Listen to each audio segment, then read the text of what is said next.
Homens em Análise. Travessias da Virilidade. Vinícius Lima.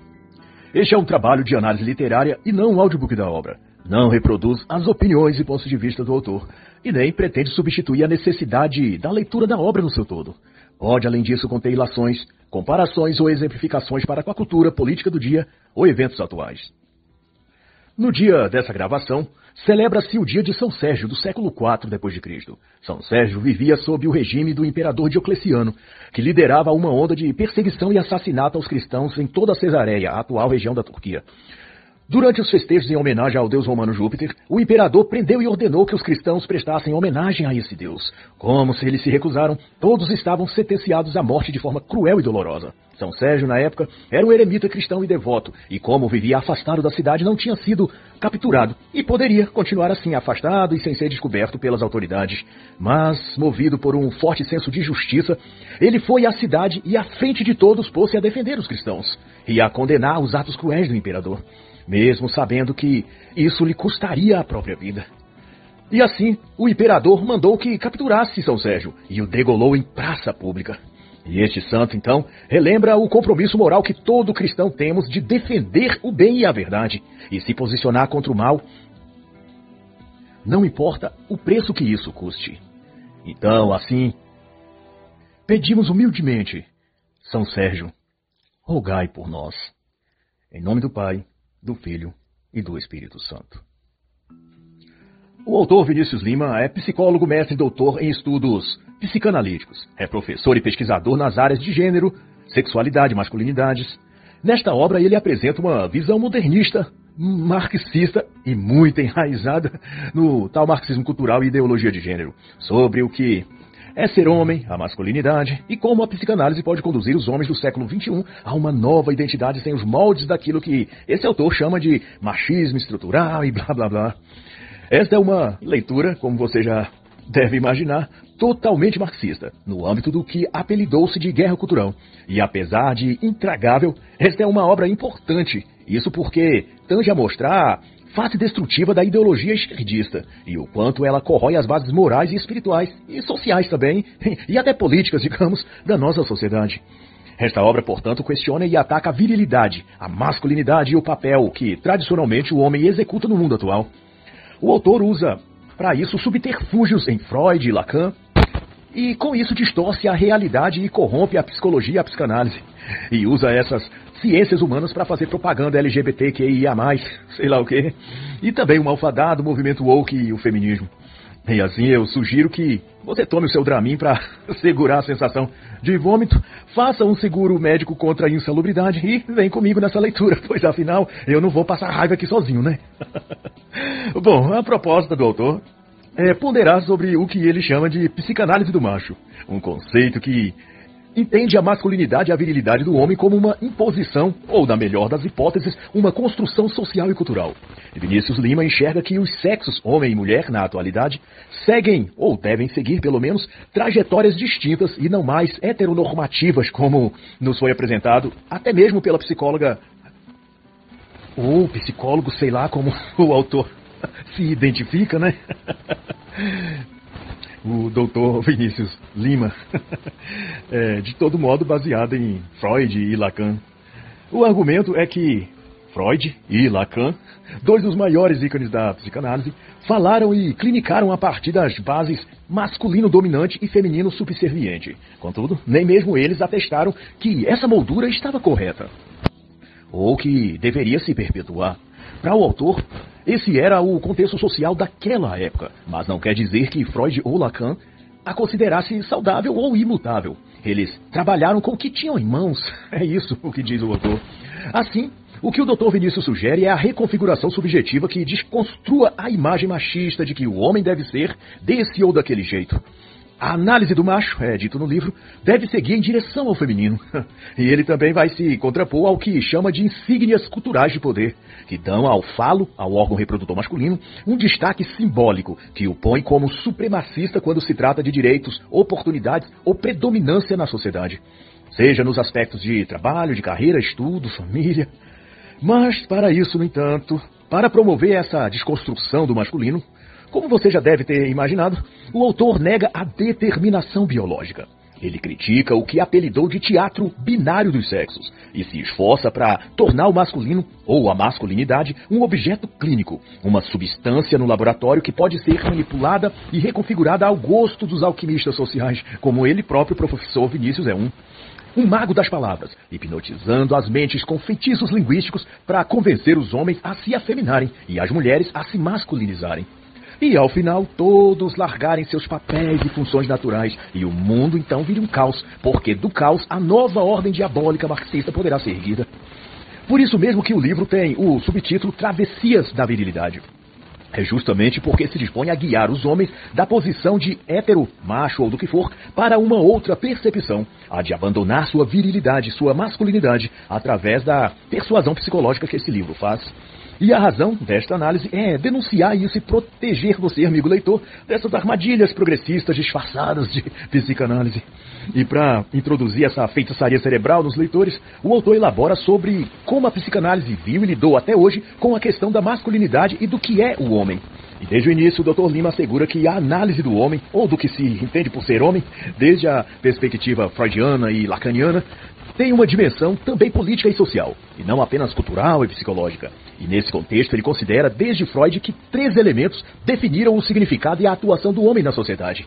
O medo de ser castrado, perder o falo, conseguir reunir numa mesma mulher desejo e amor, que envolve a ideação romântica e objetificada da mulher, a negação do feminino, isto é, o medo de possuir traços característicos femininos em si mesmo, ou o medo de ser comparado a algum aspecto da homossexualidade. Bom, refletindo sobre esses pontos, o autor interpreta que o apego do homem ao seu falo, literal e também simbolicamente, o seu medo de perder a potência sexual, tem a ver com aquilo que ele foi convencido a acreditar, que ele é definido por seu órgão genital. Quanto mais firme e potente, mais o homem assegura ou demarca seu lugar na sociedade. Porém, essa guerra do falo existe, segundo o autor, para mascarar as deficiências do homem em outras áreas. Ele se volta a um símbolo de poder para nem ele mesmo ter de focar nas partes aonde ele é inábil e deixa a desejar. E daí é que vem o ditado de que todo machão é um gay enrustido. O que não é necessariamente verdade, mas desvela as partes feridas e sensíveis que há nesses homens, e eles tentam esconder por medo de serem julgados ou mal interpretados. A ostentação fálica, diz Vinícius Lima, parafraseando Lacan, é a imposição de uma masculinidade caricata, para ocultar um vazio ou carência interna ainda não resolvida. E ainda citando Lacan, Dr. Lima alega que o conceito de macho, como até então concebido, é fruto da criação de um objeto e discurso de poder que visou, desde sempre, ofuscar temas e questões que os homens não queriam e ainda não querem encarar. A masculinidade, nesse sentido, é uma fantasia inconsciente ou sombra gigante de um ser que procura o melhor ângulo para esconder que é pequeno. A virilidade é a projeção dessa sombra sobre a sociedade. Quando, porém, se fala em macho ou masculinidade, não se quer dizer que todo aquele que assim se afirma, ou que projeta essa sombra, digamos, no meio social, está ocultando sua parte sensível ou feminina, mas que ele teme ser castrado ou despossuído de respeito e autoridade perante a família e sociedade em geral. Se não se apresentar como um alfa primitivo perante o seu bando, o exemplar mais másculo dali, como então fica claro, a tese do autor vai na direção de que a presunção da masculinidade ocidental é algo construído e compulsoriamente imposto por normas sociais, culturais, religiosas, coletivas e tudo mais, e que, portanto, encarna patologias e estereótipos não saudáveis, sobretudo no âmbito da saúde mental. E como não poderia deixar de ser, o autor constrói sua teoria a partir das obras de Judith Butler e os estudos de gênero que ela encabeça, como a teoria queer, adotada pelo movimento woke LGBT. Sendo então, todo o livro está repleto dessas terminologias burras e abstratas da esquerda: decolonialidade, heteronormatividade, cisgênero, exotização, subjetivação, transfeminino, feminismo negro e por aí afora. E como assumido pelo próprio autor, a intenção é desenvolver uma psicanálise mais aberta aos saberes e subjetividades do feminismo, do LGBTismo, do wokeismo e de outras aí doenças mentais. E também nessa direção, Dr. Vinícius descaracteriza a masculinidade perguntando em tom retórico: o que é ser homem? E ele mesmo responde, dizendo que esse termo não possui um significado geral e amplo, mas variadas definições particulares conforme a experiência, o gosto e a pessoalidade dos indivíduos. Ele então critica os significados que o meio social considera definidores do que vem a ser um homem, um ser biologicamente característico, com um membro fálico entre as pernas e barba. E para ele, o autor, essas características viris são fantasias do lugar social que o homem passou a ocupar, mas que não representa a generalidade do sexo masculino, sendo cada um detentor do direito de reivindicar seu próprio modo, estilo ou singularidade do que para ele significa ser homem.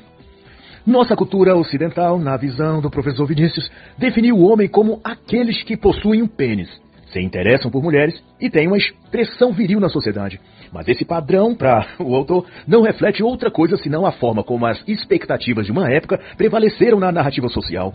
Contudo, isso se fez mediante a invisibilização de parte das sociedades que não tiveram suas vozes ouvidas e que foram sufocadas pelo discurso do homem europeu, branco, hétero, cristão, de classe social média alta e por aí. Recorrendo, no entanto, a Judith Butler, mais uma vez, né? Ele refuta dizendo que um corpo não determina a masculinidade, sendo essas performances heteronormativas uma construção sócio-histórica de gênero, e que na realidade há muitas maneiras e tipos de ser homem: homem transgênero, homem negro, homem cisgênero, homem gay, etc. Então, o Dr. Lima propõe que na prática psicanalítica, ao escutar o paciente, o psicoterapeuta tem a missão e oportunidade de conduzi-lo ao atravessamento de uma mentalidade sociologicamente construída, de que o homem é para uma consciência dos vários modelos de masculinidade que existe. E Vinícius Lima usa essas palavrinhas sofisticadas, mas repete, no fundo, os mesmos cacoetes mentais que toda a esquerda woke vem regurgitando já há um bom tempo, de que o homem ou mulher não é uma condição biológica ou permanente, mas uma montagem social estipulada desde uma negociação entre a pessoa, a cultura e o lugar onde ela vive. As formulações abarcadas do contexto social, diz ele, o autor, não abrange as subjetivações das masculinidades, por exemplo, da negritude, das dissidências de gênero, da multiplicidade das sexualidades, etc. Mas, para ser honesto, essa landainha em tom erudito é só para te convencer, amigo leitor, de que você deve virar gay para ser feliz e bem resolvido. É disso que se trata, nada mais. E o autor se dá então a falar do caráter simbólico do falo, da potência masculina, ilustrada por sua capacidade erótica, inerentemente ligada ao seu órgão reprodutor. E quanto mais viril nesse aspecto ele for, ou fingisse ser, sei lá, maior o seu grau de aceitação na sociedade e perante o sexo oposto. A sedução e eficácia em despertar interesse sexual nas mulheres, na premissa do Dr. Vinícius Lima, é o que constitui no imaginário masculino seu poder de ser homem. Se ao contrário o homem não tem sucesso nesses aspectos, ele então passa a se ver como um não-homem ou um exemplar fracassado da espécie. E para reforçar essa tese, o autor conta o episódio do seriado Friends, sucesso juvenil americano da década de 1990, em que um dos personagens finge ter um carro da marca Porsche para atrair as mulheres, o que funciona até o ponto em que a farsa é descoberta e as mulheres que haviam demonstrado interesse nele se frustram e vão embora. Na argumentação do autor, o Porsche é o símbolo fálico que precisa ser exibido pelo homem para mostrar sua virilidade. É um representativo alegórico do pênis e demonstra o quanto o homem briga para mostrar potência e grandeza e, com esse falso poder, demarcar território no seu contexto social. A lógica, portanto, que o professor propõe é de que os objetos de grandeza, de luxo ou de ostentação, são adereços figurativos com os quais o homem se apegam para demonstrar a sua virilidade, expor ou vender sua imagem como bons amantes, ótimo reprodutor, macho viril, alfa, forte, sei lá o que mais. Porém, a parte caricata é que estes são meros subterfúgios cômicos, nas palavras do autor, que demonstram, no fundo, uma insegurança e fragilidade que põe à vista seu desconforto com estes estereótipos que a sociedade normatizou sobre ser homem. Todavia, a meu ver, por trás das palavras psicanalíticas do Dr. Vinícius está a manipulação psicológica de querer confundir o próprio homem naquilo que ele nunca teve dúvidas, ou seja, de que ele é e sempre foi, desde que nasceu um ser humano do sexo masculino, e portanto um homem, né? O que o autor, na sua psicanálise de boteco, chama de objetos ou símbolos fálicos, como o Porsche no seriado Friends, não se trata de demonstrar virilidade, mas apenas de usar uma estratégia ou isca do dinheiro para conquistar mulheres jovens e bonitas, que, como o episódio mostra, e a realidade também, costumam essas mulheres se deixar atrair por aqueles com maior poder aquisitivo. Quem de nós nunca viu os memes sobre o velho da lancha ou o cabeça branca, que é o coroa rico que banca o luxo das modernetes que se vendem pela oportunidade de subir na vida usando como degrau um velho ou homem qualquer que tenha dinheiro? A última coisa que entra nessa equação é o desempenho ou potência sexual do cara que está bancando a festa. Ele não exibe riqueza para mostrar que é viril ou macho, mas para ter a companhia sexual de mulheres que de outro modo jamais estariam ali com ele. Porque, como dizem na Red Pill, elas têm um capital erótico ou VSM muito elevado. Friends satiriza essa relação de interesse que há nas mulheres modernetes e, se em algum grau revela algo sobre os homens, numa proporção muito maior, revela também algo sobre as mulheres, né, que são interesseiras. E o autor usa palavras complexas do academicismo pedante, quando na verdade o que ele apresenta é só a velha e envenenada ideologia de gênero e desmasculinização dos homens, à semelhança do que o feminismo prega há tanto tempo. Sustentamos que uma psicanálise visa introduzir novos destinos, escreve também o autor, que permitam a um sujeito se desembaraçar dos impasses engendrados pelo engodo viril, ou ainda pelo falocentrismo da cultura. Como se vê, o autor redefine a psicanálise como ferramenta para desembaraçar, como ele diz, o paciente do engodo da cultura falocêntrica. No entanto, o objetivo primário da técnica psicanalítica não é mudar a sexualidade do paciente, mas ajudá-lo a superar suas angústias e ansiedades. O próprio Freud, e olha que eu nem sou fã dele, hein, preconizou que o objetivo da psicanálise ou da terapia psicanalítica é liberar emoções e experiências reprimidas, tornar o inconsciente consciente. Convencer o homem de que ele deve se tornar menos homem ou abandonar sua virilidade ou masculinidade não é fazer terapia, é fazer lavagem cerebral marxista na mente das pessoas. Mas para Vinícius Lima, o falo não é um elemento rígido ou imutável. Logo, ele não se refere ao órgão genital masculino, mas a uma representação que cada homem assume por imposição cultural, sem saber, de fato, o que a virilidade quer dizer. Essa impostura de associar o falo à genitália é um indício do falocentrismo que predomina no meio social, mas que a psicanálise, na visão do autor, pode corrigir, ou seja, atravessar os homens para o outro lado de tudo isso, como supõe o próprio subtítulo do livro. E de sutileza em sutileza, sapatinho de algodão, as palavras rebuscadas do autor vão induzindo a uma concepção de que demonstrar-se homem é algo, sei lá, tipo assim, um erro, um erro moral ou algo do tipo, e que para sanar ou esclarecer ou até mesmo recolocar o homem no seu devido lugar, o de ser menos masculino, cabe à psicanálise. Desvelar a estrutura de semblante da virilidade é outra fase de efeito do autor, né? Com toda a soberba acadêmica que só uma universidade federal pode produzir. A ideia subscrita nisso é de que o homem não precisa permanecer a serviço do engodo viril, que é quando ele mantém posturas que se entende masculinas ou as tais coisas de macho. Segundo o próprio Vinícius Lima, tudo que se apresenta assim, como coisas de homem, é uma fantasia viril, ou pior, já no campo patológico, uma neurose obsessiva. Mas, para se ter noção de para onde o autor vai com essas suas palavrinhas mágicas, ele afirma que a masculinidade e a virilidade não é exclusividade dos homens. Ele recorre ao filósofo Hobsbawm para dizer que há masculinidade sem homens, e que pode ser visto, por exemplo, em pessoas não binárias transmasculinas. E apoiando-se em Freud, ou melhor, na interpretação marxista de Freud, o professor diz também que cada indivíduo contém porções de masculinidade e de feminilidade, e que nenhum deles possui propriedade do seu sexo específico, seja de homem ou de mulher. E Lima também argumenta que, embora pelo senso comum a virilidade esteja associada à masculinidade, não é necessariamente apenas o corpo masculino que pode manifestar atributos viris, o que quer dizer que o corpo feminino, ou afeminado, também pode.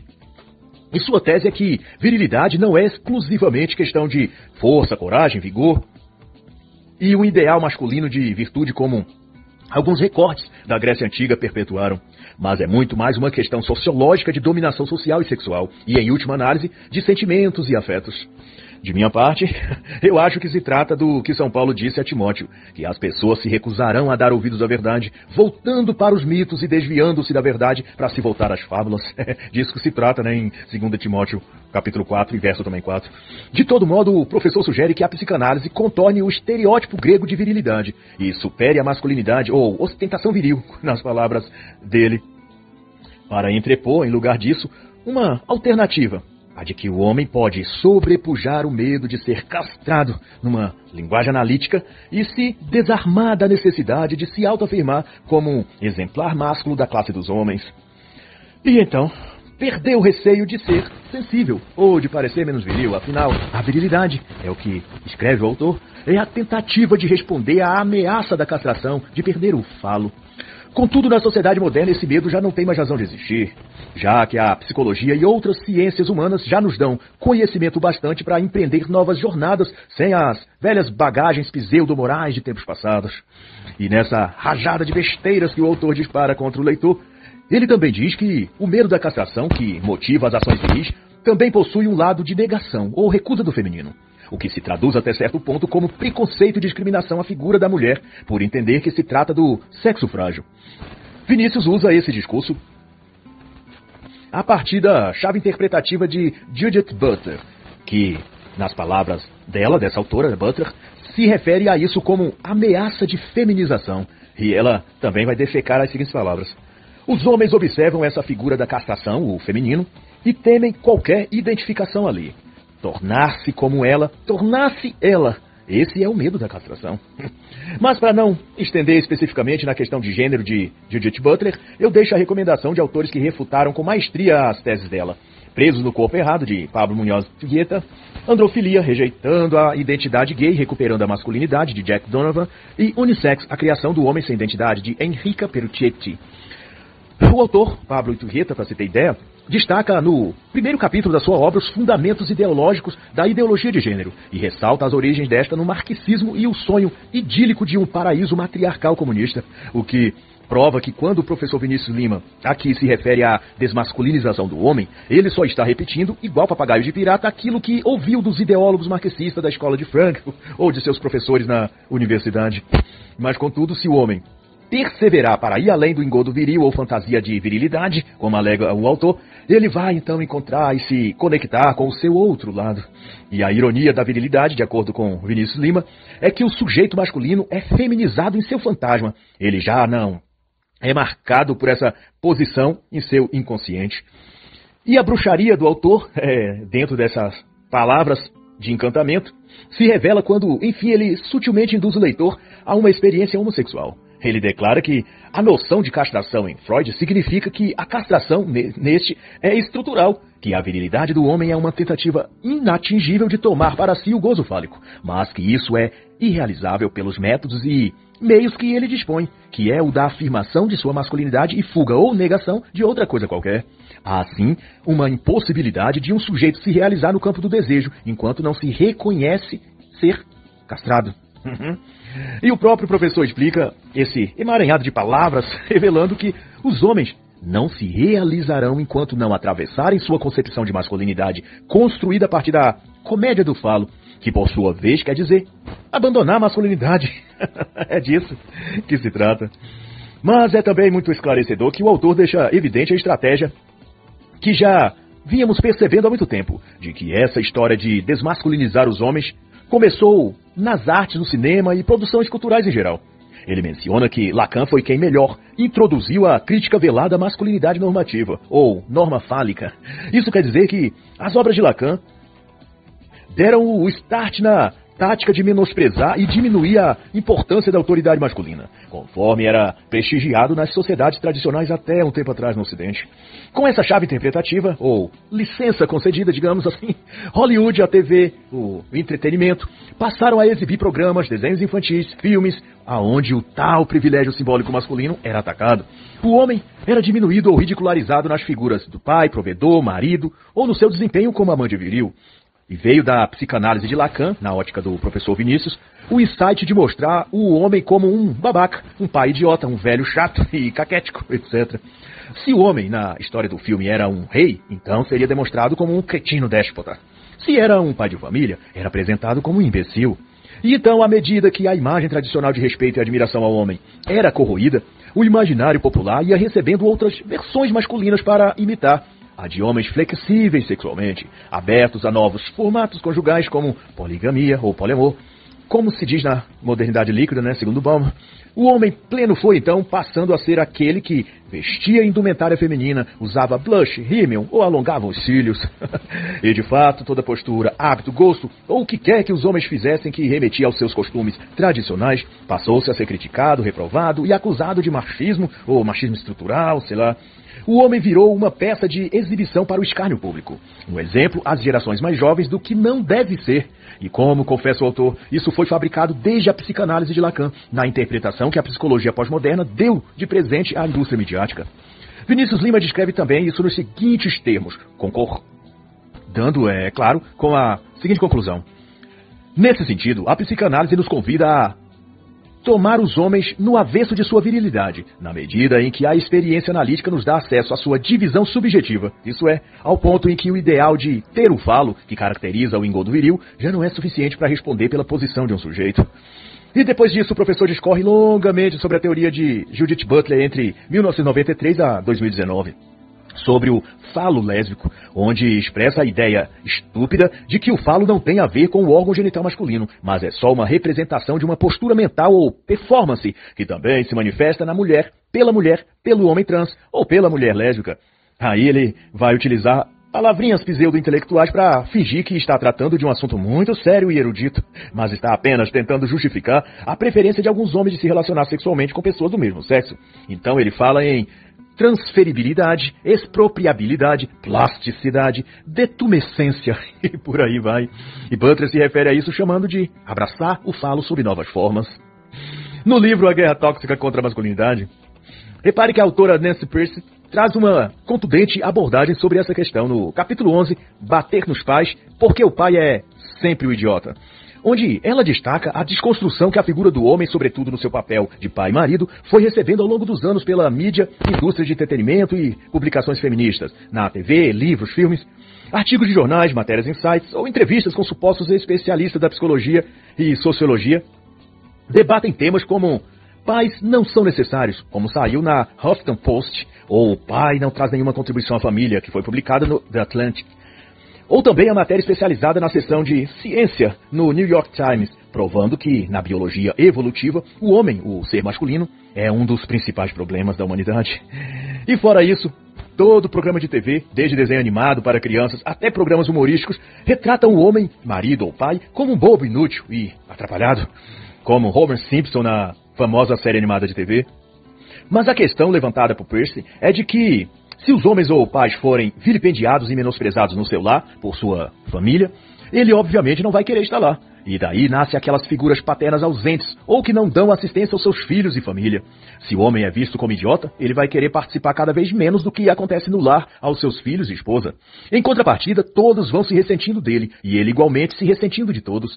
E a receita para a destruição no lar está formada. Até que o homem vai embora, e mais uma família destruída.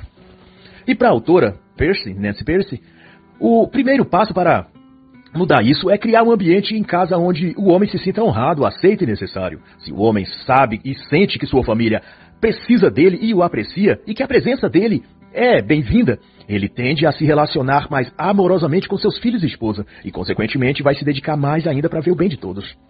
No nível social coletivo, a ausência do pai também influencia a sociedade como um todo.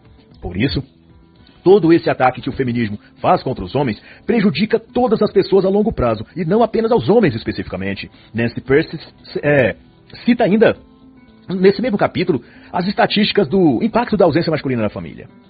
As crianças com pais ausentes, menciona ela, fazendo alusão aos dados oficiais do governo nos Estados Unidos, são responsáveis por 63% dos suicídios entre os jovens. 90% das crianças sem abrigo ou que fugiram de casa são provenientes de lares onde o pai e a mãe eram separados. 85% das que apresentam problemas comportamentais são criados só pelas mães ou avós, sem a presença do pai. 71% dos que abandonam a escola e 85% dos que se encontram presos também são provenientes de lares disfuncionais, sem a presença da figura paterna. E assim, todos os índices de criminalidade, saúde mental e evasão escolar demonstram os efeitos da ausência do pai e do homem numa casa e família. Portanto, quando o feminismo, ou psicólogos como o Dr. Vinícius Lima aqui, atacam e diminuem a imagem do homem, eles estão promovendo o caos na sociedade e contribuindo para a decadência civilizacional. Outra autora, Suzanne Branker, na obra A Guerra contra os Homens, reforça com outros dados e argumentos tudo o que Nancy Pearcey diz. E vai mais além para notificar que os ataques aos homens está bem na raiz dos motivos que geram o divórcio entre homens e mulheres. Ela conta que as mulheres já entram no casamento com a mentalidade de que as mulheres não precisam de homem para nada. E então o comportamento dessas mulheres reforçam essa mentalidade e a convivência entre o casal tende a se deteriorar rapidamente, pois falta nesse relacionamento a admiração e respeito da mulher para com o homem, seu companheiro, e depois de muito desgaste o casal se separa, deixando os filhos a ilustrar as estatísticas já citadas por Nancy Pearcey. Em outro capítulo, essa autora também vai falar da feminização do homem, e embora comentando o modelo americano, o contexto geral serve de parâmetro também para todos os homens em todo o Ocidente. A feminização dos homens começa no jardim de infância, esclarece ela. Cercado por mulheres, o currículo e as atividades da pré-escola até a universidade giram em torno de meninas e dos interesses das meninas. Os comportamentos tipicamente masculinos, como correr, pular, são reprimidos por professores inconsequentes e com histórico de raiva e rancor contra os homens por não terem vivido bem com seus próprios maridos em casa. E esses meninos são então classificados como hiperativos e diagnosticados com TDAH ou autismo, ou sei lá que doença, quando na verdade só estão tendo sua natureza masculina proibida de se manifestar, o que de fato irá causar distúrbios e déficits de aprendizagem. O comportamento normal dos meninos estão sendo reotulados e proibidos, afirma ela, e os meninos sendo obrigados a ficarem sentadinhos, quietinhos, prestando atenção numa historinha calma e delicada que a professorinha conta para as meninas. Isso é assassinar a natureza masculina. E assim de tantas asneiras que o autor Vinícius Lima fala, tudo culmina para o apelo que ele faz na segunda metade do livro. Ele diz ao leitor para atravessar a fantasia e ir rumo à luz da lógica da sexuação.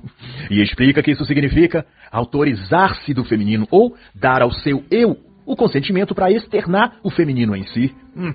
Nesse ponto de vista, o problema da masculinidade é a recusa da feminilidade, sendo, portanto, a função da análise psicanalítica ajudar os homens a atravessarem essa dificuldade e abraçarem sua verdadeira identidade e desejo. Em tese, o eixo organizador da posição do sujeito no mundo, em termos de saúde mental, depende dele remover o véu fálico de si e desatar o laço da sua feminilidade reprimida. Por fim, para mim, toda essa falação do autor é uma mistura de ativismo LGBT, fanatismo ideológico e burrice crônica. E apesar das palavras chiques que ele usa, ele é só um militante cafajeste e intelectualmente desonesto. E essa análise aqui é para alertar sobre o que a esquerda tem preparado para aqueles que buscarem, daqui para frente, ajuda terapêutica de psicólogos e psicanalistas. Cuidado, hein?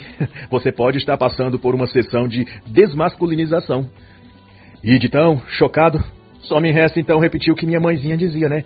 Você tá doido, menino? Toma atento.